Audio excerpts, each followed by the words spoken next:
Welcome back to the channel. I'm going to take a look at some Depeche Mode CDs this week, starting with Strangelove from 1992. This is a reissue. It's the 8-track version, so it's INT 826991. Relatively rare, I think. I kind of overlooked it in my collection. So it's got quite a distinctive CD in there, and there's the tracks. So we've got Strangelove, Pimp F, Maxi Mix, Agent Orange, I love that instrumental, the Blind Mix, FPMIP, just a different version of Pimp F, if you really needed one, and then the Pain Mix, and the MIDI Mix. And we've got the short-lived Walking Man logo there, that's kind of planet or Saturn logo, as I would call it. But also then on the CD you've got Mute logo, the more modern one, or Mute logo number 3, I think it's called, on there. Nothing on the inside of the inlay, it's just plain paper folded. And then something else that I kind of overlooked in my collection, believe it or not, is Everything Counts Live. That was the kind of single to promote the live album 101. It's got Nothing Live, or Everything Counts Live, Nothing Live, Sacred Live, Question of Lust Live, Everything Counts Tin Cinnamon Mix, Strangelove remix, and another track, I think. Yeah, the absolute mix of Everything Counts. It's a normal size CD, and this is CD BONG 16. And it kind of came out in between the kind of the collector's one, number 22, which has actually got even more tracks on. This has got 11 tracks on. So this is what came, I think you could buy it separately, but it also came in the box set.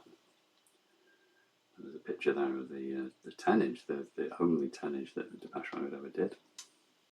But the one I actually bought contemporary to the time it came out was this one, which is the 3-inch mini CD with less tracks, obviously. Yeah, and it came with this black adapter, which is pretty cool. Not that I've never had a CD player that hasn't had a sort of a 3-inch tray that just, you don't need these adapters, and I'd feel a bit worried putting one in, to be honest. Yeah, so this has only got 4 tracks on. They're all live. Everything Counts, Nothing, Sacred, and The Question of Lust.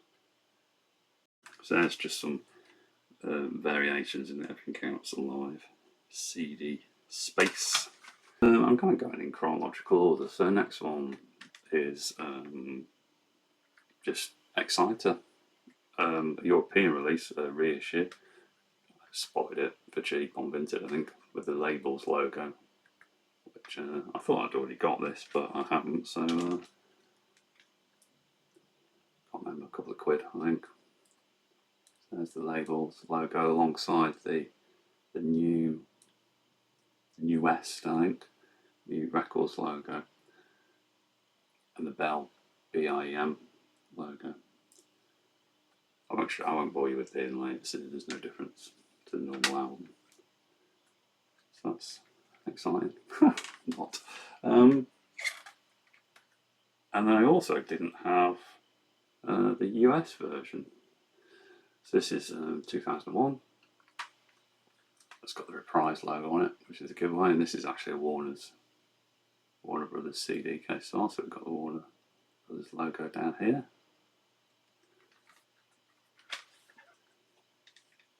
And the logo is on this one, on the inside there. Again, it's a reissue, you can tell, because it's got the modern New Records logo on there. And then into a bit more interesting territory. So this is a promo CD that I've been after for quite some time. This is Pro CDR 100670. This is for Dream On, and it's released in the US. And it's got a whole bunch of Dream On remixes. can see them there.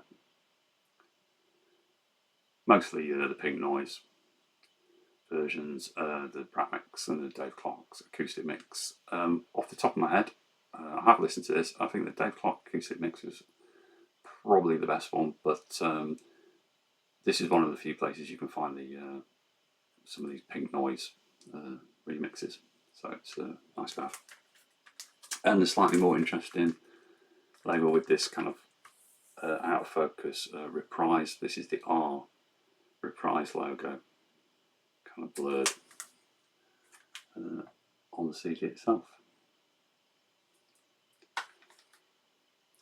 Because when you look at another promo, and this is the promo for a paint that I'm used to, they kind of revert to this really quite blank silver disc. So this is a 7-track promo, again from the US. These are all going to be from the US that I'll show you. The standard sort of black and white, half black, half white cover. And here's the tracks. So Jack LeConte remixes there. Goldfrapp remix, which is brilliant. Bitstream Spansful mix, can't remember to be honest. Telex remix, Bitstream Threshold mix, and extra track Newborn. So not actually a remix, a different track. Again, I really like this track anyway, Pain That I'm Used To, and some of these remixes are banging, other ones very skippable. Then next in a release date is CDR 101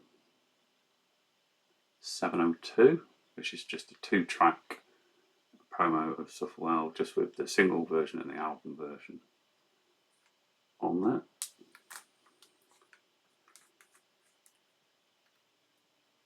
And you would think, oh, well, that's quite disappointing. I expect more tracks on a promo from the US. Well, yeah, you're right.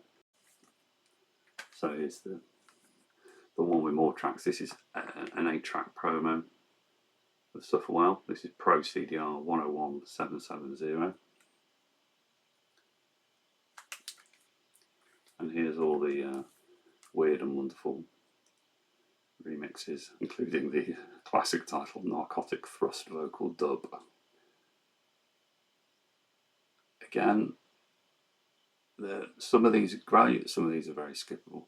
I think the Dirty Monkey remix is, so track 2 Dirty Monkey remix is actually pretty good. And I do vaguely remember the Alter Ego remix being pretty funky as well. And I think these are the tracks that if you got the double 12-inch promo of Sufferwell, these are the tracks that would be on there on the vinyl record version as well. And yes, I got a batch of US promos. So here's John the Revelator, 2006. So these are all Playing the Angel tracks. Well, apart from Dream On, was obviously off Exciter. But Pain That I'm Used To, Sufferwell, John the Revelator, all off Playing the Angel album. This is a 6-track promo. It has got a Lillian Chad vocal remix at the end there, so it's not just all remixes of John the Revelator. A lot of people don't like John the Revelator as a song, and you therefore probably, even if you do like John the Revelator, you might not like some of these remixes because they're a bit out there.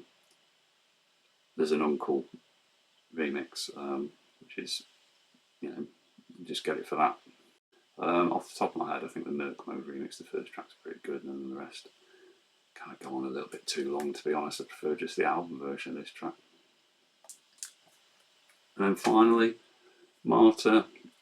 You could say it was released as a standalone single. It was a bit of a kind of reject from Playing the Angel. I think they kept it back to put on the Best of Volume 1 compilation, and they used the single to promote that. So this is just 2 tracks. So it's the radio edit and the album version of Martyr.